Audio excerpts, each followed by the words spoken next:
Assalamualaikum warahmatullahi wabarakatuh. Alhamdulillah kita ketemu SWT karena hari ini kita bisa berkumpul bersama di forum yang mulia di masjid yang luar biasa. Karena Bapak Ibu sekalian,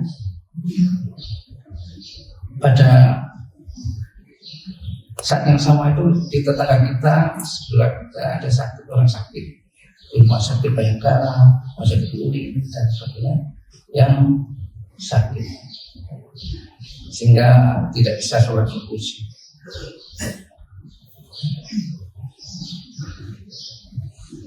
Orang merasa nikmat sehat kalau pernah sakit. Jadi tadi kita bincang dengan teman-teman, ada yang sakit pinggang, ada yang begitu kita di sini berkumpul untuk sharing ya mengenai masalah kesehatan. Sebelumnya kita ucapkan terima kasih pada Pak Nasir yang telah mempercayakan saya untuk di sini, juga Prof. Britani yang merestui tentunya Prof. Ya. Bapak Ibu sekalian, karena saya pertama kali di sini, Prof, saya mau mengenalkan sedikit tentang kami karena tidak kenal tidak saya deh. Saya Dr. Isa, saya dari Surabaya. Jadi pada bulan November ini, Prof, kami ditugaskan sama pemerintah untuk jadi dokter paru di Masjid Urin.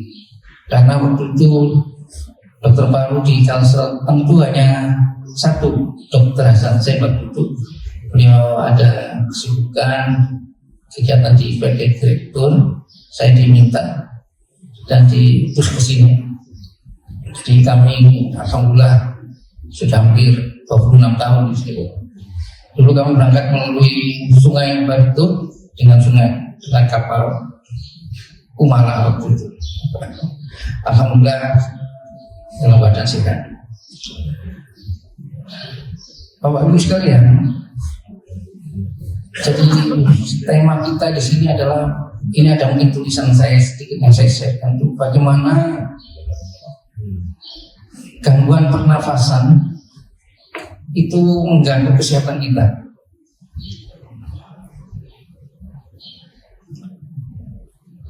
Coba kita bayangkan sekarang ini. Nah, sekarang di sini aja ya. Semuanya ini, semuanya bernafas kan? Ya. Ini ada banyak.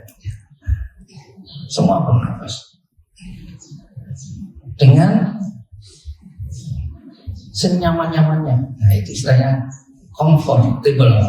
Kalau bahasa nyaman sekali. Coba kita tarik nafas semuanya. Balik semua. Lepaskan. Ya kan? Tapi kita belum tahu nih, bagaimana proses bernafasnya orang itu. Itu sesuatu yang luar biasa. Coba bayangkan kita tarik nafas, kemudian kita segan dalam waktu yang sesingkat-singkatnya. Kita kalau tarik nafas langsung segar. Kenapa Bapak Ibu sekalian begitu kita tarik nafas langsung segar dengan waktu yang singkat sekali? Karena Bapak Ibu sekalian, begitu kita nafas, maka oksigen yang ada di kita langsung masuk ke paru-paru. Langsung oksigen itu dalam waktu yang cepat diambil sama hemoglobin namanya, pengangkut, kemudian diedarkan di seluruh tubuh, dipakai oleh kita seperti sekarang ini, bisa duduk, bisa drama, bisa ketik-ketik semuanya. Itu pakai oksigen semua. Karena otot-otot kita itu tidak bisa bergerak kalau tanpa ada oksigen atau bahan pembuat. Kemudian dikembalikan oleh tubuh kita melalui jantung, pembuluh vena. Kemudian yang darah kotor atau darah yang mengandung suhu itu dibersihkan lagi atau ditukar lagi menjadi oksigen. Begitu seterusnya. Dalam 1 menit secara teori itu 22 kali kita ada pertukaran. Jadi tarik nafas, dia nggak pernah hitungan, kita nggak pernah. Padahal itu kalau di secara normal aja, hampir 20 kali tarik nafas. Itulah kisahnya bahwa orang dalam posisi yang bernafas itu bisa sampai ke ini sehat karena proses sirkulasi yang bagus. Jadi Bapak Ibu sekalian, pada keadaan tertentu itu dalam sirkulasi proses masuk dan itu ada gangguan, sehingga kita tidak bisa nafas dengan baik. Ya. Apa gangguannya? Salah satunya adalah gangguan di paru-paru. Jadi paru-paru kita ini, mungkin kita pegang sini ya. Ini di kanan, ini paru-paru luas sekali. Sini ada. Kadang-kadang kita bisa belakang, ya paru-paru sampai belakang, luas sekali. Di tengahnya ada jantung. Bapak Ibu sekalian, paru adalah organ yang langsung berhubungan dengan dunia luar. Kalau ginjal masih di dalam sini, jantung ada, tapi paru-paru langsung. Begitu dengan karena udara masuk. Saudara sekalian, kalau berhubungan dengan langsung berarti ada suatu kenikmatan, ada suatu risiko, itu suatu konsekuensi. Ada nikmat, ada risiko. Jangan lihat nikmatnya aja, tapi ada risiko. Ya. Apa risikonya? Karena udara itu begitu banyak macamnya dengan polusi dan sebagainya, maka apa yang kita hisap ini tentunya bisa langsung berhubungan dengan tubuh kita. Cumanya ini. Nah ini biasanya dicatat dulu kajian ya. Kajian itu biasanya dicatat kajian keluar. Ya menurut teori belajar itu mencatat itu lebih diingat. Ya kami sehari-hari ngajar di FK6. Jadi apa yang dimasukkan itu masukkan dalam tubuh kita. Nah, kalau terjadi gangguan itu akan berakibat fatal. Apa fatalnya? Itu yang kita sebut dengan potensi untuk terjadinya gagal nafas. Jadi nafas itu oksigen masuk, CO2 keluar. Tapi kalau gagal nafas, oksigennya tidak bisa masuk, CO2-nya menumpuk di dalam tubuh kita. Nah ini yang kita alami sakit-sakit paru-paru yang kita sebut dengan gagal nafas. Kalau bahasa saya jadi respiratory failure. Bapak Ibu sekalian, oleh sebab itu paru harus dijaga supaya tetap sehat. Cuma Allah Maha Pencipta. Apa cipta? Tidak semudah itu, tidak sesederhana itu. Karena pertama, udara yang masuk ke dalam tubuh kita itu disaring. Siapa nyaring bulu-bulu hidung kita? Kita tidak pernah kan melatihkan bulu-bulu itu fungsinya bulu. Kenapa? Begitu ada bakteri, keluar. Jadi kalau ada bulu yang sini ya kalau mengganggu dipotong. Tapi itu. Kemudian satu lagi yang mirip kali apa? Oksigen yang masuk dalam tubuh kita, seperti halnya ada ini. Jadi ada humidifier, apa? Penyesuaian suhu. Jadi kalau kita tadi pagi datang, kemudian dingin, sini langsung dihangatkan oleh ini. Namanya sinus hemodialis macam-macam. Jadikan seperti AC ini, nyaman. Itu namanya hemodialis. Jadi penyesuaian kelembapannya itu luar biasa. Kalau tidak begitu, berapa orang yang sakit di dunia ini? Kalau di Mekah dengan suasana yang panas, pengap, tapi tetap sehat karena ada humidifier yang panas jadi dingin, yang dingin jadi hangat. Nah, sekalian karena kita bicara paru, sebab itu paru harus dijaga. Ini memang dalam Quran saya itu yang saya share itu. Memang tiap tahun itu ada hari paru sedunia, tanggal 25 September. Topiknya itu temanya bagaimana paru udara ini bisa menjaga paru-paru. Kalau udara bagus, paru-paru bagus. Nah, saudara sekalian, kalau terjadi gangguan di paru-paru kita, itu bermacam-macam penyakitnya, Pak. Satu, penyakit asma. Ya. Asma. Jangan ditambahi asma. Asma aja. Asma, bro. Ya. Apa itu asma? Itu penyakit tadi saluran nafasnya menyempit. Itu kalau sakit itu dunia seperti tidak ada. Dunia dan seisinya itu tidak ada artinya.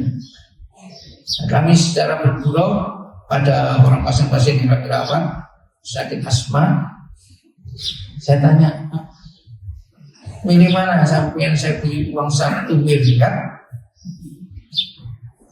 tapi masih sesak, atau nggak beli ya, punya uang 1 miliar tapi sesak, dibandingkan nggak sesak tapi upahnya cuma 100.000. Saya milih yang 100.000 aja. 2 miliar tidak dokter, 10 miliar tidak, 100.000 tidak. Ini sungguh-sungguh saya sampaikan kepada Mas. Karena orang sesak itu tidak nyaman. Apa artinya? Begitu mahalnya harga suatu sesak.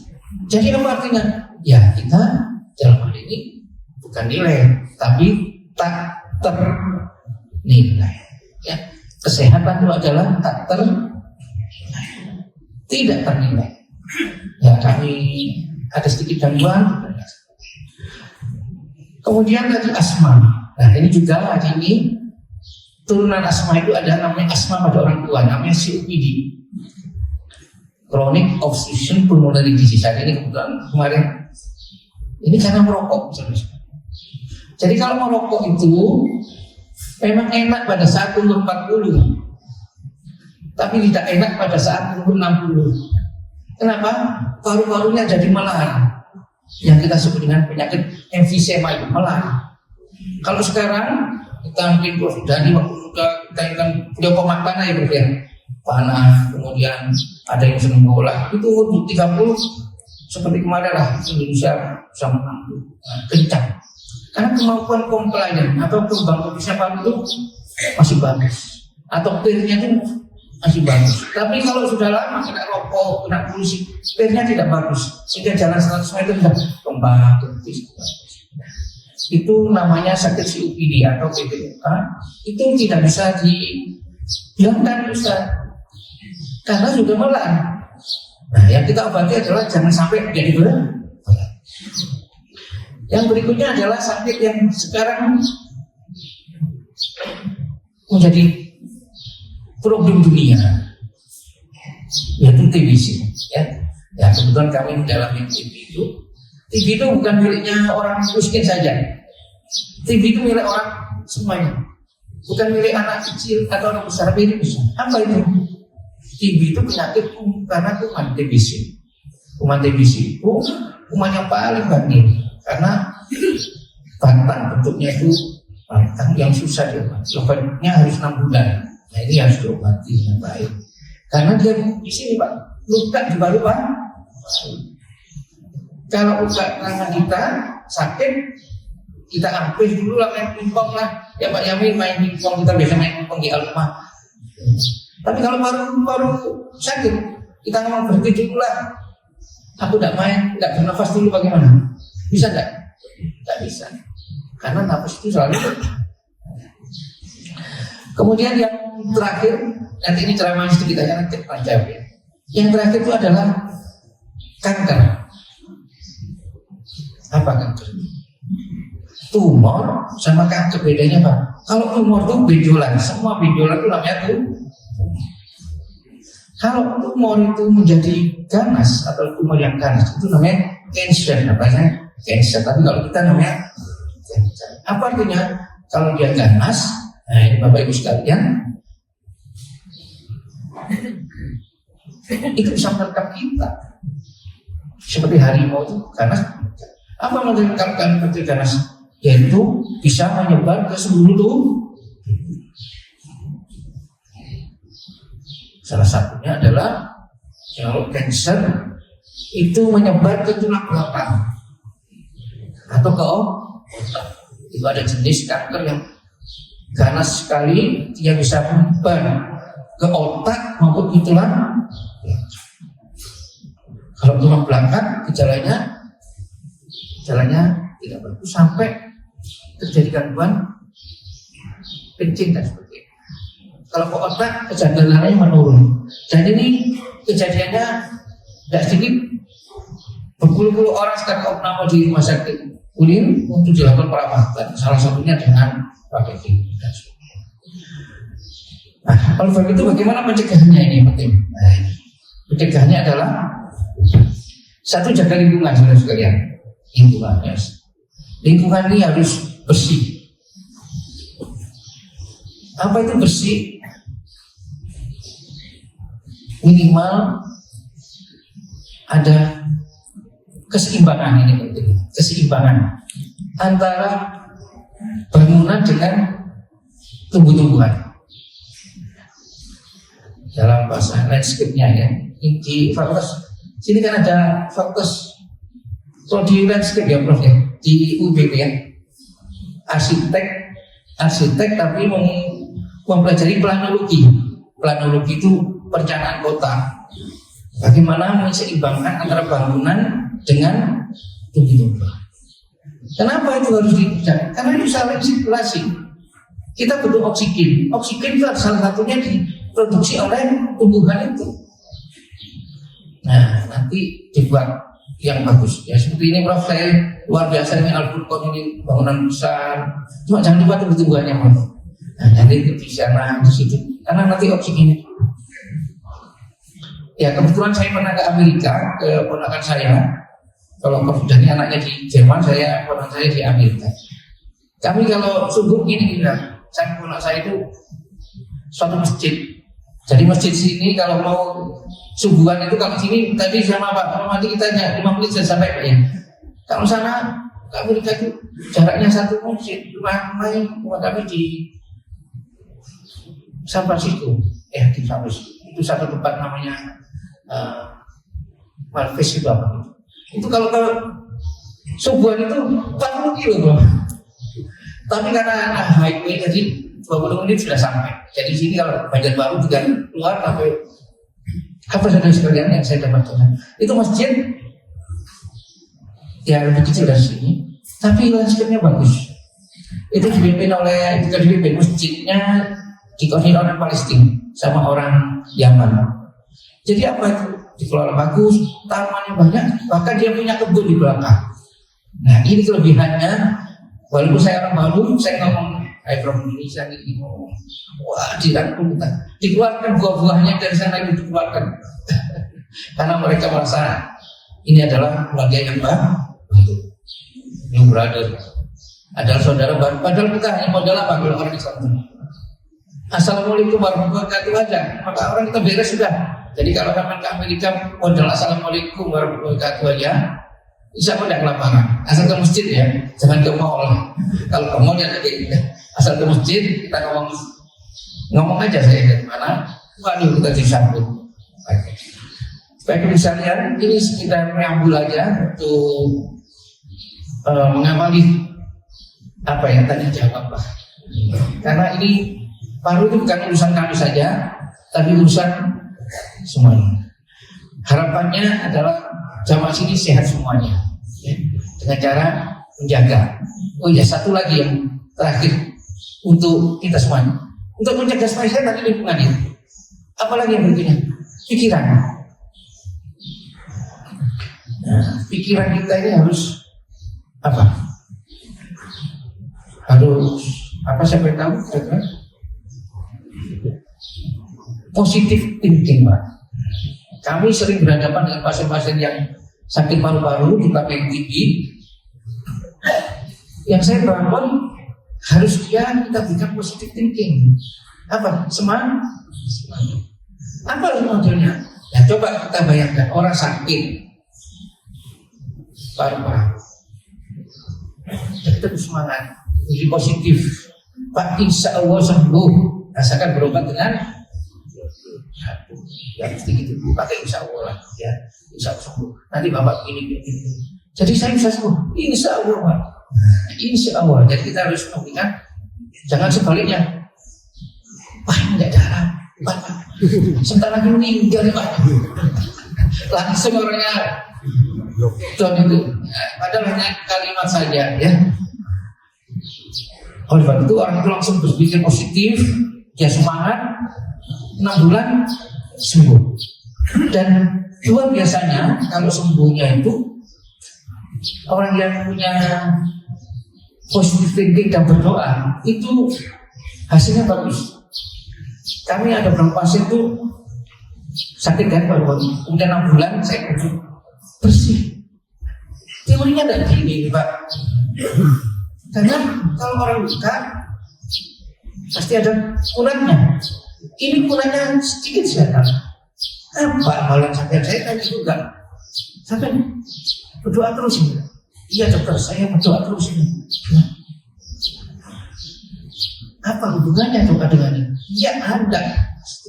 Karena kalau kita berdoa maka ada yang kita sebut dengan hormon istilahnya hormon yang kita itu menyerahkan diri istilahnya ya. Jadi ada hormon yang suka apa ya, suka mencela orang, ya kan? Ada hormon yang mudah mensyukuri. Ada teman istilahnya salah terus saja, tapi ada orang yang positive thinking, wajahnya seperti yang kan wajah positive thinking, bersyukur banyak, syukur banyak, apapun juga keadaan bersyukur. Karena kita harus melihat syukur itu dilihat jangan dari atas saja, juga bawah. Seperti kita sehat, alhamdulillah kita sehat. Ada orang yang sakit, tadi naik sepeda motor, alhamdulillah ada naik sepeda. Kita masih bisa. Kalau itu bersyukur sekalian. Jadi pengalaman kami sebagai dokter, kita beri nasihat pada pasien-pasien kita, ibu atau bapak harus bersyukur, ya, jangan sampai mengeluh. Saya ada testimoni sedikit aja, walaupun itu tadi sedih. Ada orang sakit, coba mengeluh aja, aduh 10 kali gitu ya, aduh sakit dokter, nah, terus satu lagi. Astagfirullah, 10 kali ya. Enak mana Pak rasanya? Enak pada syukur. Kalau syukur nggak ada, kalau syukur alhamdulillah saya masih diberi kesempatan ini untuk beribadah dan sebagainya. Nah itulah sedikit pembuka ibadahnya.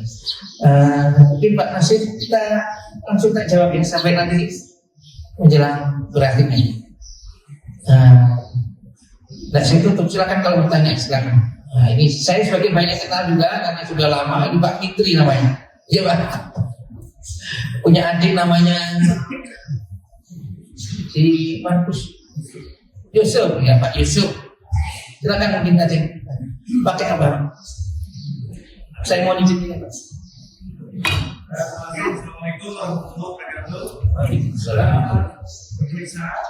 Yang pertama, bagaimana strategi untuk mengatur meninggalkan kebiasaan buruk rokok. Oh ya. Nah, ini kadang-kadang aku datang ke rumah saya dengan terpaksa saya tunggu kadang-kadang rumah dulu merokok dimatikan. Ini strategi bagaimana? Kemudian bagaimana dampak TBC? Apakah perubahan ini daripada usul gitu? Karena ada orang yang TBC, ada beberapa belakang dari itu akan dampaknya. Ya mungkin bisa jawab. Terima kasih. Terima kasih Ustaz Fitri. Ya merokok ya. Mohon izin saya mau survei dulu ya. Siapa yang merokok angkat tangan di sini? Terus siapa yang tidak merokok? Angkat tangan semua. Masih kurang. Saya tahu Prof. Widadi tidak merokok, misalnya sering rapat kami. Ya, seperti saya sampaikan tadi ya, rokok itu memang enak pada umur 20-30 tahun. Ya. Cuma ini menjadi tantangan untuk orang dari orang Muhammadiyah. Ini ada tulisan saya, Prof. Nanti saya share. Judulnya adalah Muhammadiyah di mata seorang dokter. Sedangkan saya edit. Jadi kalau merokok sekarang, dampaknya itu 20 tahun yang lagi. Nah ini problemnya adalah kita sering pribadi seharian itu pada tukang kita beri aja merokok. Akhirnya rokok aja tukangnya merokok. Dia pekerjaan 60 tahun lagi habis uangnya untuk berobat karena kasihan dia kadang-kadang. Nah, strateginya Ustaz, strategi apa Ustaz? Melarangnya. Kalau strategi melarangnya ya masing-masing orang ya, dengan cara memberitahu apa dampak-dampak daripada rokok. Jadi rokok itu satu, tidak baik untuk dirinya, tidak baik untuk lingkungan. Kalau tidak merokok, insya Allah kelihatannya agak tunda sedikit ya. Maka karena paru-parunya posisinya tidak ada polusi rokok. Ya diingatkan Ustaz, diingatkan bahwa rokok ini sangat berbahaya, tidak baik. Cuma hari-hari ada istilahnya hak asasi merokok. Saya punya hak merokok, iya, tapi saya punya hak untuk mengingatkan supaya lingkungan kita jadi baik. Jadi apa artinya? Maka pemerintah juga tidak dalam posisi itu, maka dibuatlah sudut orang merokok di bandara ataupun ada sudut itu juga ya. Itu yang pertama Ustaz ya. Yang kedua TBC itu seperti tadi bisa menyebar kemana-mana. Sumbernya memang di paru-paru terminalnya, tapi dia bisa ke otak, bisa ke jari, bisa ke tulang belakang, bisa ke perut, bisa kemana-mana. Nah kami yang sehari-hari bekerja di bagian paru-paru dan infeksi banyak kasusnya Ustaz. Salah satunya adalah kelenjaran. Jadi kelenjaran yang besar ini pecah jadi luka. Tapi insya Allah dengan berobat dengan ketukan bersama bisa bagus. Ya. Apa bagusnya nanti bisa kering. Ya asalkan berobat dengan teratur. Nah, ada lagi yang menarik. Sakit TBC bukannya apa dengan infertility, mandul, ada. Karena dia bisa menyerang ke epididymis atau sentral kita atau tempat produksi sperma, sehingga sebenarnya setelah diobati baru hamil. Sehingga perempuan juga salpingitis namanya di tubuhnya itu ada infeksinya, tapi diobati gitu Ustaz. Jelas ya. Alhamdulillah sehat Ustaz ya. Saya punya video sampai kalau di jihad itu mengatakan orang pemakaman. Ada lagi ya. Karena ini silaturahmi, tolong namanya juga sebutkan Mas, supaya sama-sama tahu ya. Kan tadi nama saya sudah Bapak harus tahu. Cuma saya di sini Pak di Raya Bima. Saya anak buahnya Pak Ramadan karena saya itu Pak RT saya. Silakan Pak. Namanya Pak.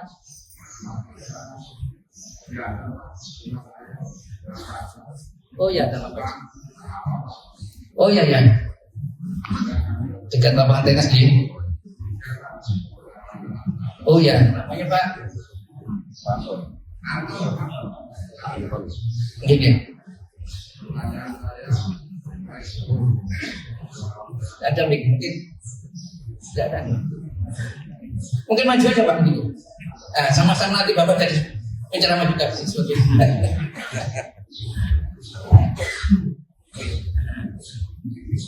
Salaman dulu Pak.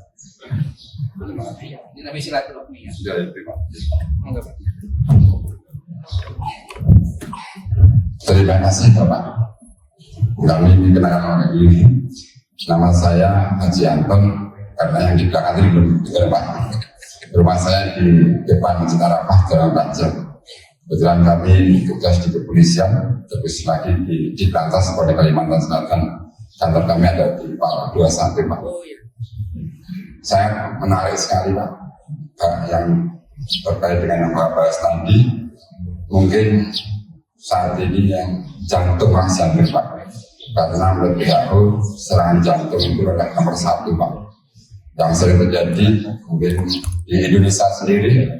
Apa sih Pak langkah-langkah untuk mengatasi tidak kena serangan jantung?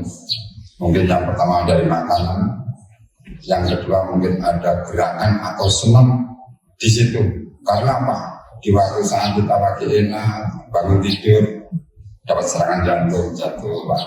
Sering terjadi Pak, terus terang di rekan-rekan kita dan dari kepolisian dan tetangga-tetangga kita dan saudara kita sering terjadi hal itu. Yang pertama itu Pak. Yang kedua, masalah kanker Pak. Masalah kanker. Terkadang kita sendiri kalau mendengar kalau penyakit kanker, kita langsung drop Pak ya, Pak Dokter drop. Apa juga langkah-langkah tersebut? Karena apa? Karena kanker adalah suatu penyakit yang ganas. Mungkin kata Bapak tadi bisa di demo Bapak ya, bisa di demo, bisa rambutnya mungkin terjadi pada kawan kita sendiri sampai gundul Pak, habis rambutnya. Apa ya langkah-langkah yang untuk mengantisipasi hal tersebut Bapak? Terima kasih Pak Dokter. Wassalamualaikum warahmatullahi wabarakatuh. Ini ya Bapak saya sini terserah aja mana saja. Ini namanya silaturahmi ya. Jadi memang kita harus membangun komunikasi dan konektivitas. Ini seperti kita tahu langsung membahas. Yang pertama sakit jantung ya. Itu namanya serangan. Kenapa kok bisa serangan sih? Apa yang kita serang itu? Nah, mau saya jelaskan ya. Serangan jantung itu karena di dalam tubuh kita atau di jantung kita itu ada namanya pembuluh darah, arteri koronaria. Itu pembuluh darah yang mensuplai tadi yang oksigen di dalam jaringan otot daripada pembuluh darah. Jadi jantung kita ini disuplai oksigennya Pak sama darah itu. Nah, serangan terjadi karena suplai oksigen di organ jantung itu macet atau buntu. Berarti yang buntu apa? Pembuluh darah. Nah, pembuluh darah itu buntu karena apa? Banyak kotorannya, banyak arteriosklerosisnya, banyak sehingga macet. Sama dengan kita kalau kita atau selokan kita macet, heboh tuh namanya seluruh kampung sini aja. Ya Pak tadi ya, itu macet. Itu baru selokan. Tapi kalau jantung, ya itu namanya sudden death. Kita sebut dengan sudden mati yang mendadak, macet sudah. Nah, bagaimana caranya? Ya pembuluh darah itu harus bersih. Salah satunya merokok. Merokok membuat arteriosklerosis dan pembuluh darahnya itu tidak lemes lagi. Jadi seperti kalau selang kita kaku nggak bisa kencang itu tadinya mesti. Itu satu merokoknya ya. Kedua tentunya itu yang disebut dengan arteriosklerosis karena lemah. Oleh sebab itu lemah itu jangan timbul di tempat-tempat, digerakkan, dimanfaatkan dengan itu. Seperti saya lihat kalau Furidani kalau hari ini sebentar lagi jalannya berapa ya? Di mana itu? 7.500 langkah sehingga lemak itu bisa terbakar. Yang terakhir itu pikiran Pak, seperti tadi itu. Kalau orang stres, ya mesti aja jantungnya akan cemas itu mesti gitu. Apalagi Pak polisi sedang sibuk memburu apa gitu, dikejar. Nah, begitu untuk Pak polisi jalankan tugas Pak, tapi jangan stres. Kami juga ya kalau Furidani dengan teman-teman yang guru ini, kita ini jadi guru, tapi kita tidak boleh stres jadi guru. Jadi yang kita marahi aja mahasiswa, bukan marahi lah, memberitahukan. Tapi jangan dibawa pulang. Kalau dibawa pulang ya sakit. Kita memberikan sebagai seorang profesional aja mengajar pada mahasiswa tanpa kita harus gitu Mas. Kemudian kanker nih. kanker itu tadi ada tumor yang menyebar. Nah, gimana caranya ini? Nah, ini namanya ada buku dan ilmunya lagi namanya psikoneuroimunologi. Ya, itu kami ada belajar itu waktu kami ambil disertasi. Salah satu ada chapternya itu kita harus mempelajari psikoneuroimunologi. Apa hubungannya psiko saraf sama daya tahan tubuh? Nah, salah satunya tadi orang yang sembuh tergantung bukan salah satu dengan daya tahan tubuh. Daya tahan tubuhnya adalah orang yang tidak mudah bersyukur. Makanya Ustaz sebutkan Anda harus banyak bersyukur. Kalau banyak bersyukur akan ditambah itu namanya kenikmatan itu. Jangan sendiri mengeluh sini. Nah, seperti Bapak ini ya, saya tanya ya, Bapak kesini ini ikhlas atau jengkel? Tidak tahu saya. Yang tahu adalah hatinya masih. Nah, kita harus membuktikan kalau datang sini dalam posisi bersyukur dan ikhlas. Kita harus sehat, Pak. Gitu Pak Anton ya. Sudah habis kan berarti? Belum. Ada kan? Ya. Mohon izin. Singkat aja Pak.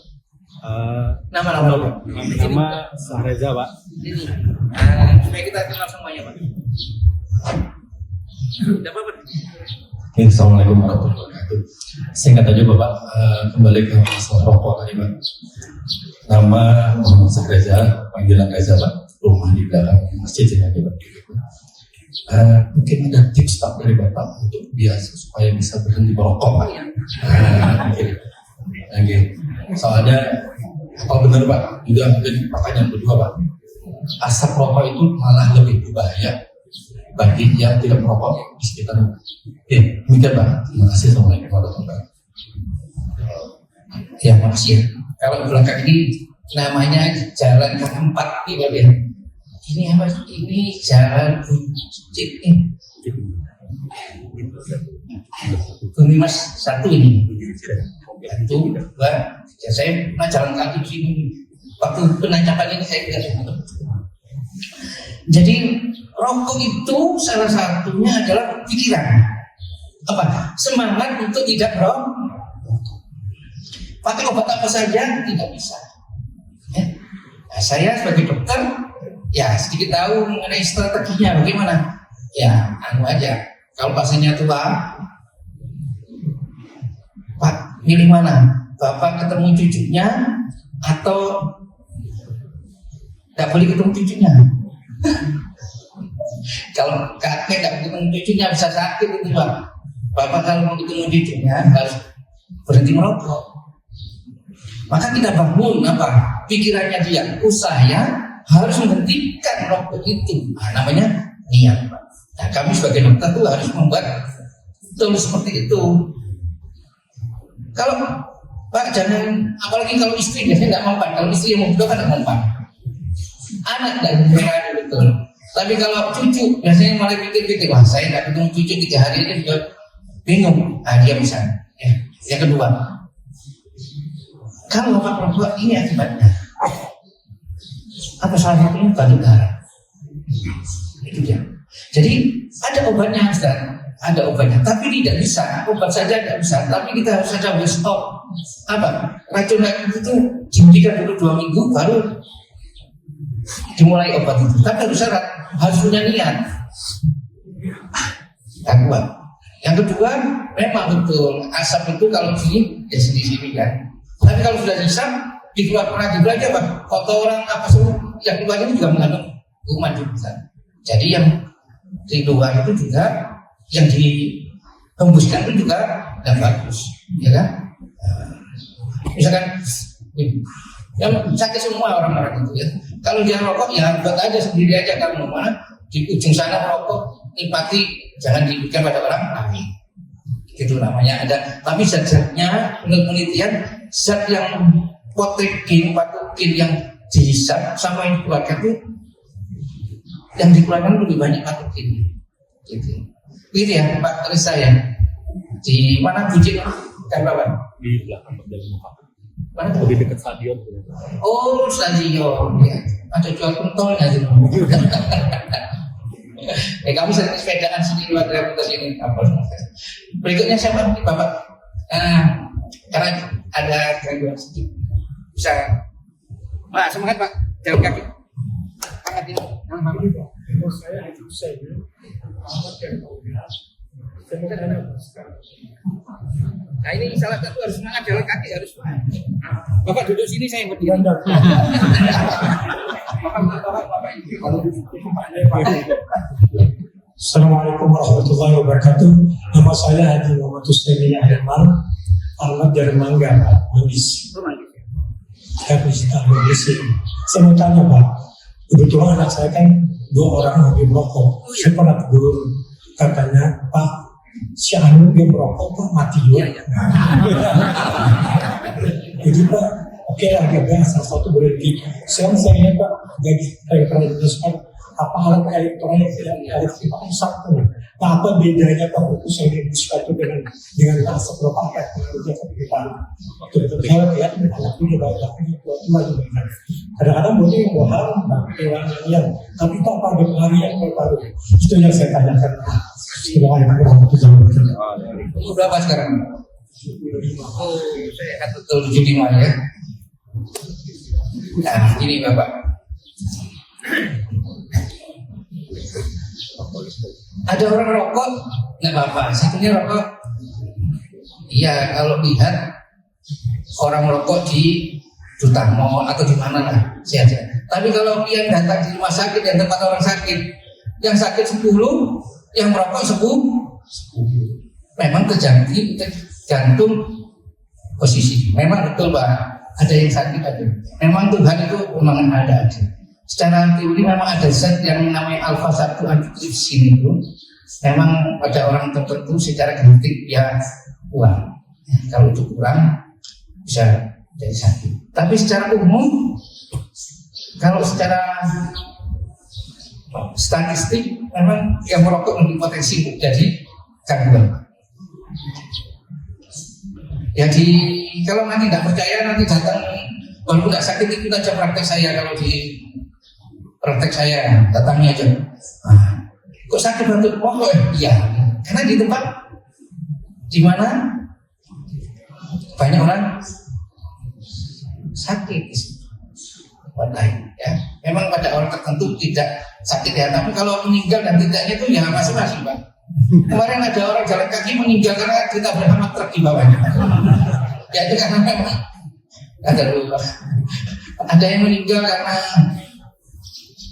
makan pentol. Iya pentolnya 3 lah kesedap ini ya. Itu Pak ya. Terus untuk yang elektrik itu sama-sama tidak baik Pak. Elektrik lebih potensi untuk jadi gangguan. Cuma memang modenya biar begitu. Modenya dia merasa gaya anak muda sehingga rasanya enak dan baik. Pada dasarnya potensi untuk gangguannya itu lebih besar. Cuma memang gayanya lebih besar, jadi kelihatannya lebih keren. Padahal itu sama-sama. Nah, cuma ini tantangannya itu rokok bisa dihapuskan enggak ya negara kita. Begitu ya. Sudah habis ya. Saya kira cukup. Mohon maaf kalau ada salah khilafnya. Mudah-mudahan ini bisa bermanfaat dan terima kasih pada pengurus yang sudah mempercayakan saya untuk saling sharing. Saya kira wassalamualaikum warahmatullahi wabarakatuh.